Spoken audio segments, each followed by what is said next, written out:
తెలంగాణ పోటీ ప్రపంచంతోనే 100 ఏళ్ల ప్లాన్ తో ముందుకు పోతాం. సిఐఐ సదస్సులో సీఎం రేవంత్ రెడ్డి. ఇప్పుడు ఈయనకు 56 సంవత్సరాలు 55 సంవత్సరాలు ఉన్నాయి. 150 సంవత్సరాల వరకు ఈయన బతుకుతారు అన్నట్టు. ఏమంటాడు 100 ఏళ్ల ప్లాన్ తో ఈయన వేసినట్టు ఇంకో 100 ఏళ్ళకు ప్లాన్ వేసింది. ఇక 150 సంవత్సరాల వరకు ఈయన కూర్చొని కుర్చీలా ఈయన సీఎం గుని నడిపిస్తాడు అన్నట్టు. ఎట్లా చెప్పబుద్ధి అవుతుంది రేవంత్ రెడ్డి గారు?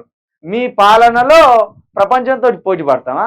మీ పాలనలో ఎవరితోటి పోటీ పడతాం మనం? సఫాయి కార్మికులతోటి, గుంపు మేస్త్రీలతోటి, ఇండ్లు ఎట్లా కట్టాలి, మాలెట్లా పోయాలి, గివిటితోటి పోటీ పడతాం. ప్రపంచంతో పోటీ పడతాడు అటు ఈయన తెలివికి. గంతగానం తెలివి ఉండే నీకు మరి. ఇప్పటి వరకు అక్కడ బస్సులల్లా విపరీత రద్దీ ఉండి కనీసం ఒక్క మొగోడన్న బస్సు ఎక్కాలంటే ధైర్యం చేస్తలేడు.